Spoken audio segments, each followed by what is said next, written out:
rero reka tubanze dusenge twiragize Imana kugira ngo idufashe ituyobore mu byo tugiye kuvuga. Imana mwami ushobora byose, tuje imbere ya mwami duciye bugufi Imana mwami, twihana ibyaha byacu Imana mwami, kugira ngo dukomeze twumvire inzira za Imana mwami, twubahe ubwami bwa Imana mwami. Turakwinginze Imana mwami, tubere urumuri mu byo tugiye gukora byose Imana mwami, kandi uduhe kugira igitinyiro cya Imana mwami.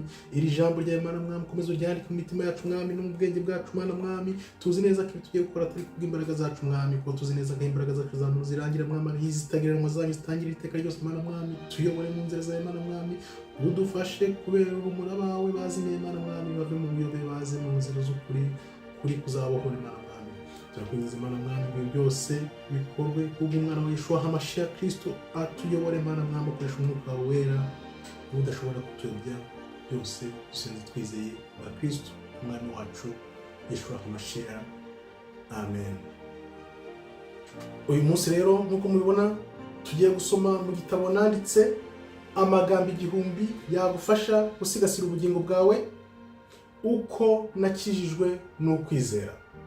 Ntiwihebe rero ibintu bitagenda neza, ntiwihebe, komera, wihangane, wizere Imana, kuko Imana niyo ifite ijambo rya nyuma ku buzima bwawe, ntihazagire ibigutera ubwoba. Ibi rero bikaba ari nk'ubuhamya nagiye nandika uko Imana yabanye nanjye ikagendana nanjye, amagambo narabonaga nkayandika akansubizamo icyizere, akansubizamo kwihangana kugeza sinze ibigeragezo byose nanyuragamo. Nimba uyu munsi ufite igeragezo unyuramo, wikiheba.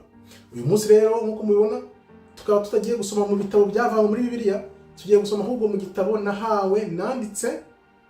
Nk'uko mbivuga, kwandika ibitabo byose ntabwo bingira umuhanuzi, nubwo iby'Imana byose yaginyereka bigenda bisoza kwihangana kwanjye, uko Imana yambwiye ikambwira ati hangane nzagushoboza, byose bikaba byarasohoye, ntabwo bingira umuhanuzi.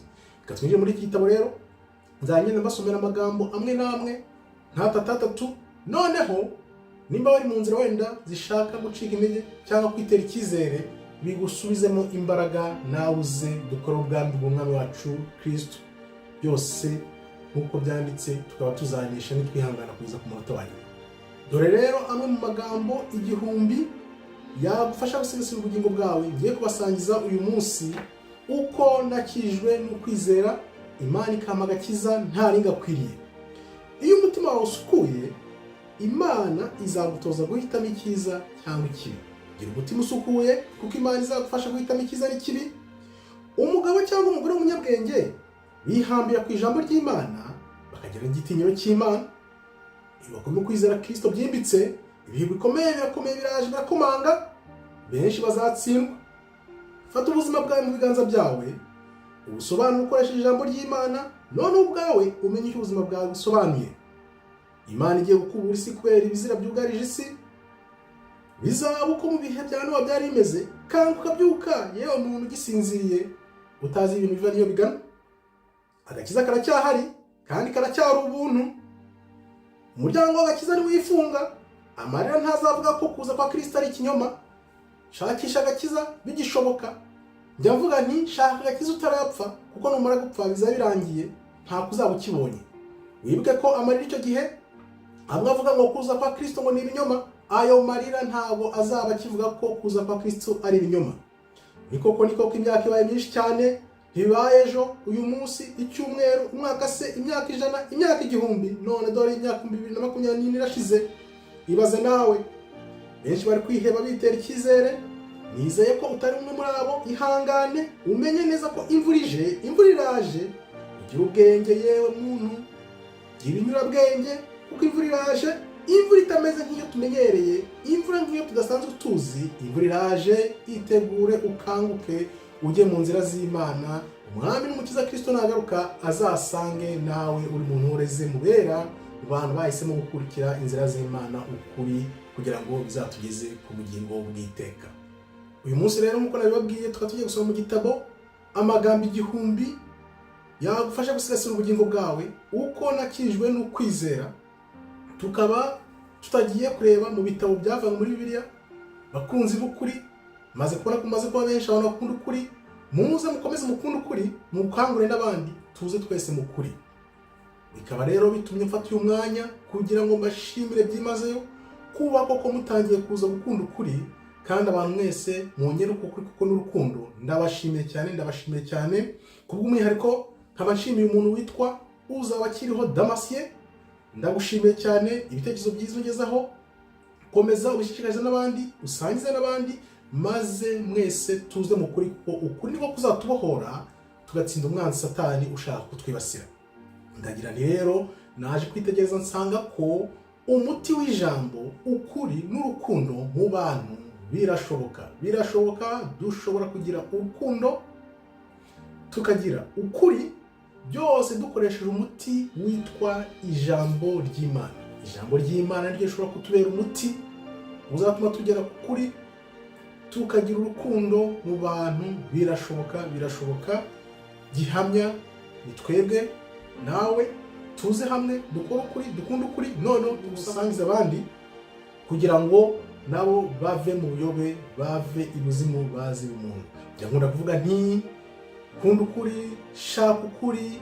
Niba nta kuri kuri muri weho, ntabwo uzabona Imana, kuko Imana ikunda ukuri. Imana ni nyakuri, ntabwo igendana n'abantu badakunda ukuri, kuko ibigejeje isi aho iri ubu ngubu ni uko isi idakunda ukuri.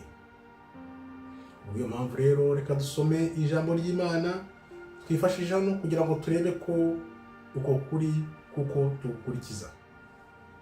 Abaroma 12:1, nuko bene data ndabinginga kubw'imbabazi z'Imana ngo mutange imibiri yanyu ibi bitambo bizima byera bishimwa n'Imana, ariko kuyikorera kwanyu gukwiriye.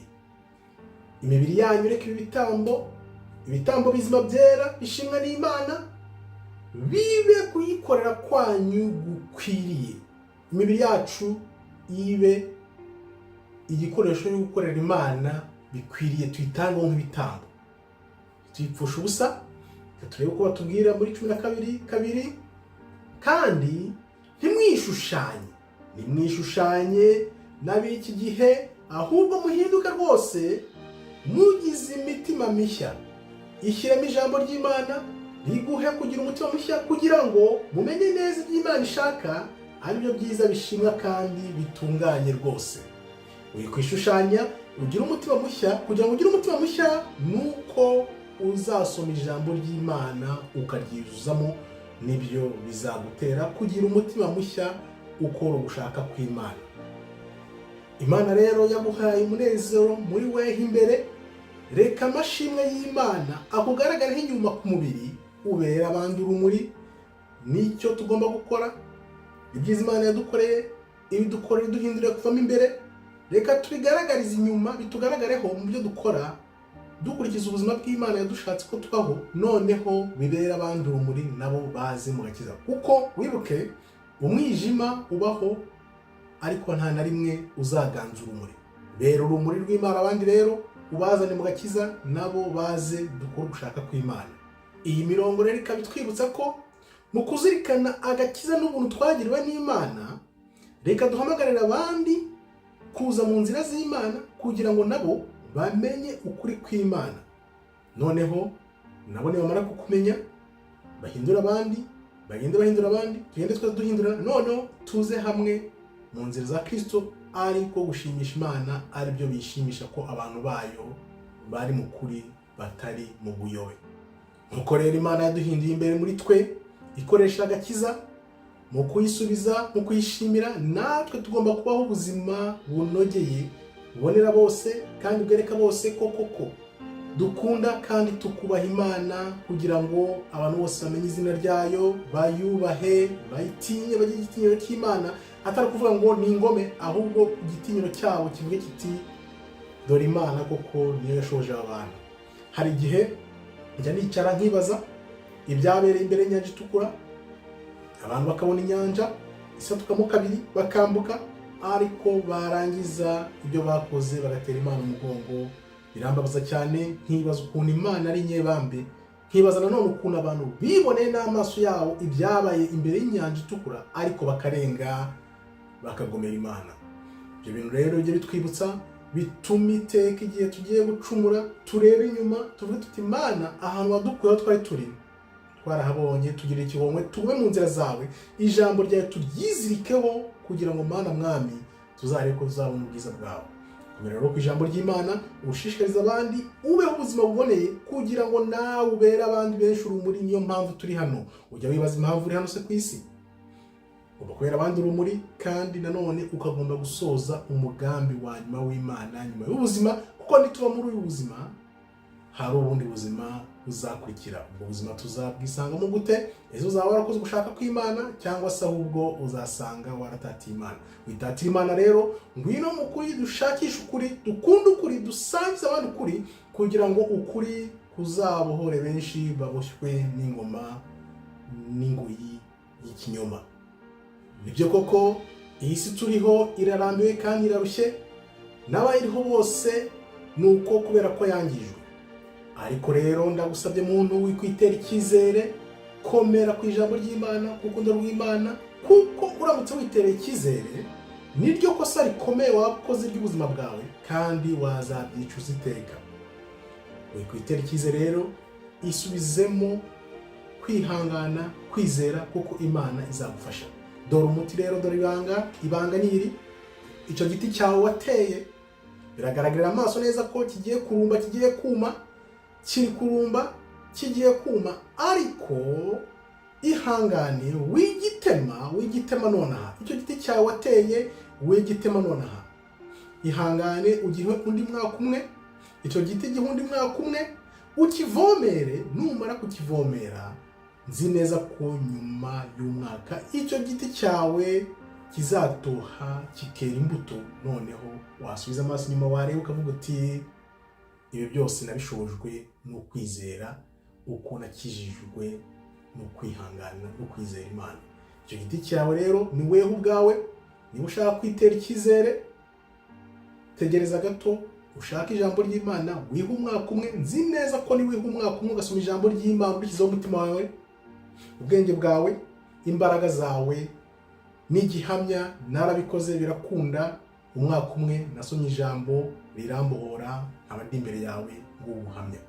Icyo giti cyawe rero wigitema, tegereza, wihangane, ukivomere, kivomere. Ubwo rero buri giti ivomeremo ijambo ry'Imana, wisukemo ijambo ry'Imana, uryisukemo, uryiyongeze, nurangiza uryirangurizemo. Noneho urebe uko ijambo ry'Imana rigusubiza mu bugingo n'ubumuntu n'imbaraga no kwizera no kwihangana no gutsindikanisha umwanzi Satani ushaka kukwibasira.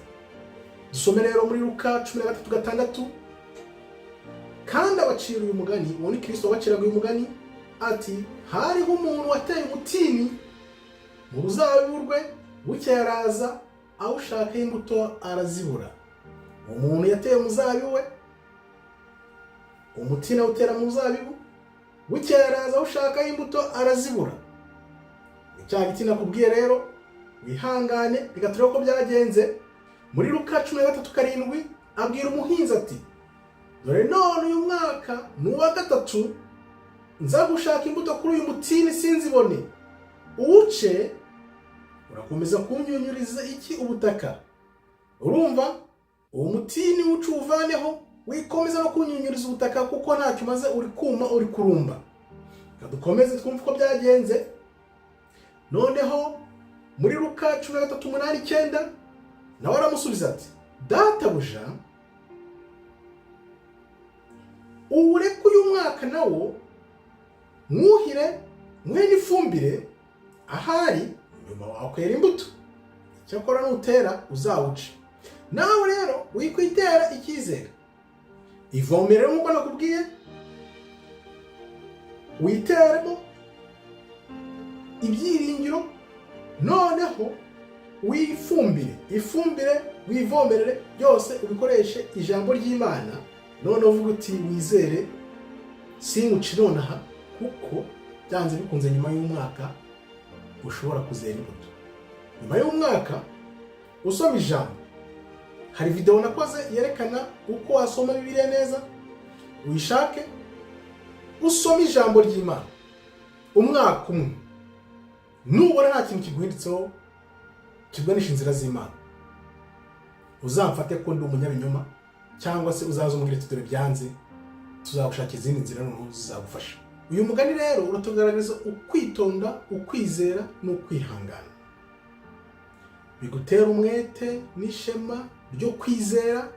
Igirira icyizere mbere yo kwitera icyizere. Bigutera umwete wo gutegereza, utegereze mbere yo kwitera icyizere. Reka nitange urugero nanone. Hari igihe koko nari nkwiriye agakiza, nkwiriye kwivomeramo ijambo ry'Imana, noneho ndireba ndavuga nti nikorera iki? Naravuze Mana nyobora, Mana nyobora, sinshoboye. Nuko rero Imana yanyoboye mu ijambo ryayo. Imana imaze kumpa ijambo ryayo, nanjye koko ndyivomereramo koko ku bwinshi. Nuko nivomeremo ijambo ndyivomeramo, ndyirangurizamo, noneho kubw'ubuntu bw'Imana rya jambo rimvana ibuzimu rinzanira umuntu. Iryo jambo ry'Imana niryo ryambatuye, yimvana ku ngoyi kuko ryanyeretse ukuri. Kuko uko ugenda usoma ijambo ry'Imana buhoro nibwo ugenda wibaza niba warabagaho cyangwa se utarabagaho. Naricaye rero ndatekereza, ndavuga nti giti kuri kuma, giti kushaje, giti kurumbye. Ndibwira nti giti shibuka ushibukire mu ijambo ry'Imana. Nuko rero nihaye umwaka wose nsoma Bibiliya. Nafashe umwaka wose nsoma Bibiliya kuva ku itangiriro kugera ku byahishuwe, nyiga nyishyizeho umutima koko. Ubwenge bwanjye bwose n'imbaraga zanjye zose, ariko mfashijwe na Mwuka Wera. Mwuka Wera yabanye nanjye, turagenda naramfasha niga ijambo ry'Imana, ndaryiga. Ndibwira nti giti shibuka koko, ubera abandi urumuri, babone ko Imana koko ibaho. Nuko rero nivomeyemo ijambo, ndyivomeramo, nza gushibuka, mba cya giti cyashibutse. Nanone nkaba ndi imbere yawe nkwereka ko iby'ijambo ry'Imana rivuga n'ukuri, kandi uko kuri kuraje noneho kugaragarira amaso, atari uko bisoma mu gitabo gusa. Ibihe byahanuwe by'iminsi ya nyuma, kuko ntabwo nshobora kuvuga ijambo ry'Imana ntavuze ku minsi ya nyuma, biraje bigaragarira wese. Uri ku ruhande rwa Satani azagaragara, uri ku ruhande rw'Imana agaragare. Kanguka rero ufate iryo jambo ry'Imana, uryimenemo ryose, uryirangurizemo. Ubwo njya mvuga nkabaza abantu ufite imyaka 20, 20, 30, 40, 70, 80, yewe n'ijana. Ese wafashe umwaka umwe gusoma ijambo ry'Imana ko kumenya Imana, umenye impamvu uri hano, umenye icyo Imana igushakaho, ibintu byinshi wahishwe kera na kare, bishakishe ubimenye. Noneho nibwo uzagira umujinya uvuga uti ese nabagaho. Nawe wigira umujinya, ariko umujinya umwe uzakuzana mu ijambo ry'Imana, ubishakishe kuko n'imbaraga zose. Ko nanjye maze gusoma Bibiliya imirongo ya mbere, igitabo cya mbere, nibwo nagize amatsiko. Uko ugenda usoma ijambo ry'Imana utarurizi, utarigize urisoma, Imana ikwereka wa muyoboro, wa murongo ugomba gukurikira. Ntabwo wongera kureba inyuma, kuko uba umaze kumenya ibanga ry'ubuzima. Niryo banga. Niyo mpamvu mu nsengero bakujyana imbere bakakubwira ibyo bagusomeye. Biriya bintu ntabwo biba ari ibyawe, biba ari ibyabo. Shaka ijambo ry'Imana, uryisomere ubwawe, uryiyuzuzemo, uryibikemo. Niba urugiye no kurumba, niba urugiye no kuma, uzashibuka byanze bikunze. Iyo ni gihamya nakwizereza, kakubwira nti byanze bikunze uzashibuka, kuko ijambo ry'Imana rizahoraho, rizatsinda uko ryari riri, uko ryahoze, uko riri, nuko rizahoraho iteka ryose. Ibintu byose bizahita, ariko ijambo ry'Imana rizahoraho iteka. Dore irindi banga rero utajya ubwirwa. Ubuzima bwawe ufite muri weho bw'umubiri ni iri jambo ry'Imana ryanditse mu gitabo, ariko kuko utabizi ntabwo ufatira ijambo ngo uryivomeremo. Kuko nuryivomeramo kandi iryo jambo rizabaho rigahoraho iteka ryose, nawe uzahorana na jambo, kuko muzaba mubaye umwe. Niyo wapfa uzabaho, kuko nyuma y'ubuzima hari ubugingo buzahoraho iteka, kandi ubwo bugingo buzahoraho ni jambo. Wibuke Yohana 1:1 bivuga ngo jambo yariho, jambo yari Imana, jambo haranye n'Imana, jambo aza kuba Imana. Nuvuga ngo wizira ijambo nawe ukaryizamo, ukaryipakiramo, urafata wa mubiri wawe weragaho ku isi, ugira ijambo. Numara kugira ijambo, iryo jambo ryisuganye yiyomeke kuri jambo ari we Kristo, mubane muzabane ubuziraherezo. Ibyo bintu byo batakubwira abigisha, si byo bigisha, ariko niko kuri, niryo banga, nibyo bintu Kristo yashatse ko tumenya. batigeze batubwira na rimwe, ariko ubu ndabikubwiye. Shishikara rero ushaka gusoma ijambo uryiyuzuzemo kugira ngo Mwuka Wera nawe abane nawe, noneho akuyobore muri izo nzira zizaganisha kuri Kristo mu kabumwe, ukoresheje ijambo ry'Imana ushibuke bidasubirwaho. Dukomeze rero dusoma igitabo nanditse, amagambo igihumbi yagufasha gusigasira ubugingo bwawe, uko nakijijwe n'ukwizera. Iki gitabo nkwibutse ko nacyanditse ubwo nakiraga agakiza, amagambo yanzagaho umunsi ku munsi, nkayandika, akoreshaga Facebook, nandika nsangiza abantu bakagira bane narayobye ndi muyobe, ariko nabaga nandika igitabo. Nuko rero nakoresheje Facebook kwandika igitabo, narabyandikaga bisangiza abantu, narangiza nkabishyira ahantu, byose nza kubikusanyiriza hamwe mbikoramo igitabo numva kirimo amagambo yagufasha kwisubizamo icyizere. Ibintu rero byose wita ukuri, byo wita ukuri bigaragaza uwo uriwe, bigaragaza uko ufata ubuzima bwawe. Niba rero wemera kandi ukwizera Imana, ukabona ko Imana ari umwizerwa kuri weho, icyo gihe ubuzima bwawe buzizerwa. Niba Imana ari umwizerwa kuri weho, ubuzima bwawe buzizerwa. Kubera iki? Kubera ko uzagira ya reflection y'ubugingo, y'ubuzima bw'Imana, y'inzira z'Imana, uko Imana ishaka kutubaho, bizakubaho, bikubemo, noneho bigaragarira amaso ya muntu. Nzi neza ko ni ibintu nanyuzemo, igihamya nguha ko ndabizi neza.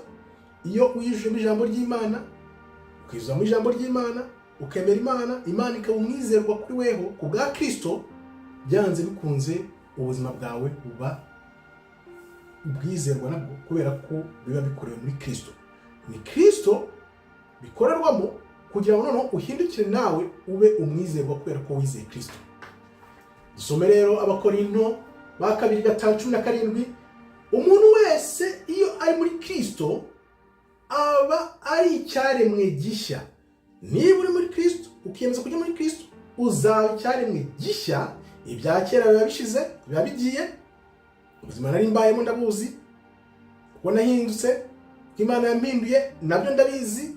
Dore byose biba bihindutse bishya, byose biba bihindutse bishya. Iby'amayoga, ibyaha byose wakoraga urabyanga imaze gusoma ijambo ry'Imana. Ijambo ry'Imana riraguhindura, ni gihamya, cyangwa se ni wumva utanabyemera ushaka abantu banzi kera ndi mu mayoga ni mu bintu bibi nk'ibyo, naravuze Imana ndatsinzwe, ndemeye, nyobora inzira zawe, kandi ni ibintu nishimiye.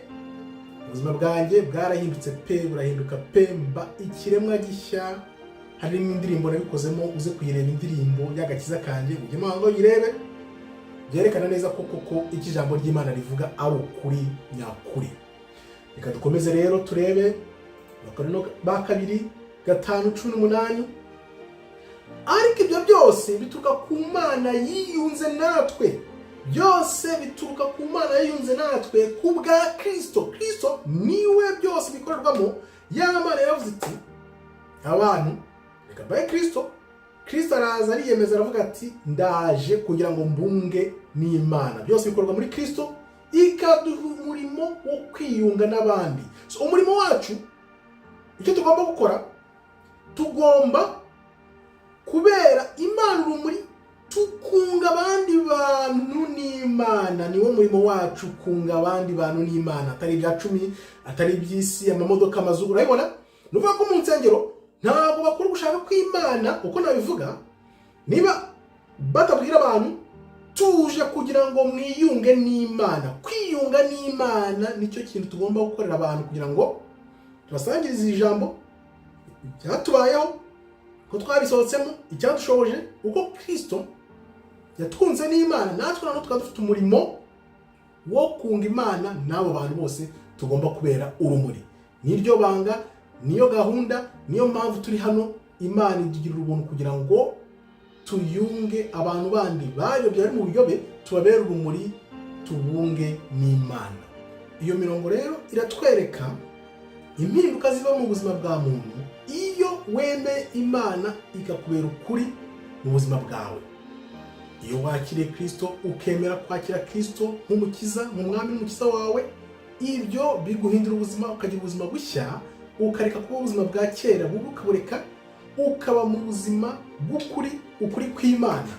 Iyo ukuri kw'Imana rero nawe ukaba umunyakuri byanze bikunze. Nasoza ngira nti shakisha ukuri, ukunda ukuri, usangize abandi ukuri, kuko niba nta kuri kuri muri weho ntabwo uzabona Imana bibaho. Shaka Imana, ushaka ukuri, ureka Imana iba ukuri, ikubera ukuri mu buzima bwawe, kuko niwemera kubaho mu buzima bwa Kristo, ukemera kwakira Kristo umwami n'umukiza wawe, bizagwa kuba mu buzima bushya, ubuzima bugendera ku kuri, ukuri kw'Imana, kwa kuri kuzakubohora, noneho nawe ukabera abandi urumuri, ugahuza abandi bazimiye babuze, ukabahuza n'Imana, noneho Imana ikakwishimira, kuko aribwo uzinjira mu bugingo buhoraho. Murakoze rero, Imana ikomeze ibarinde.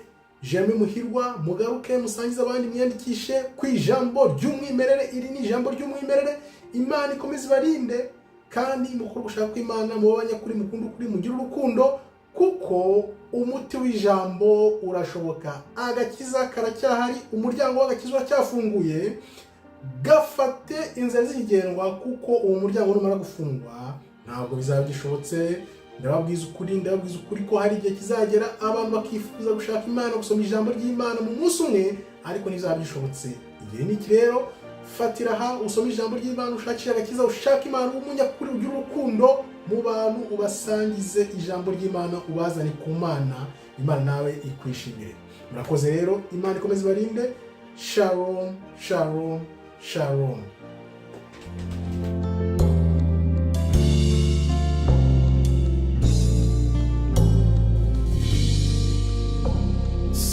Salvation is my best gift ever.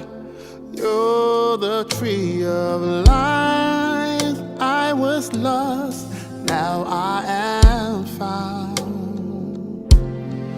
You put the Lord in my eyes. Now I can see your love. Thanks, praise, glory to God. I'm a new creation, Lord. Faith, joy, and love in my life. True life you give in the Spirit. Sing with my whole heart. I am awake. All these years, Lord, I was myself without your knowledge, Lord. Today my heart is full of your joy, joy of your glory and mercy. You wrote your laws in my heart, Lord, save all those other souls. Thanks, praise, glory to God. I'm a new creation, Lord. Faith, joy, and love in my life. True life you give in the Spirit. Sing with my whole heart. I am awake. Oh, yeah.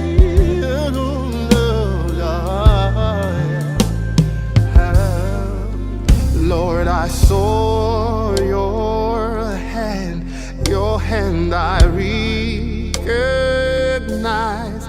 It was your voice that I heard and listened to. I receive your word, Lord.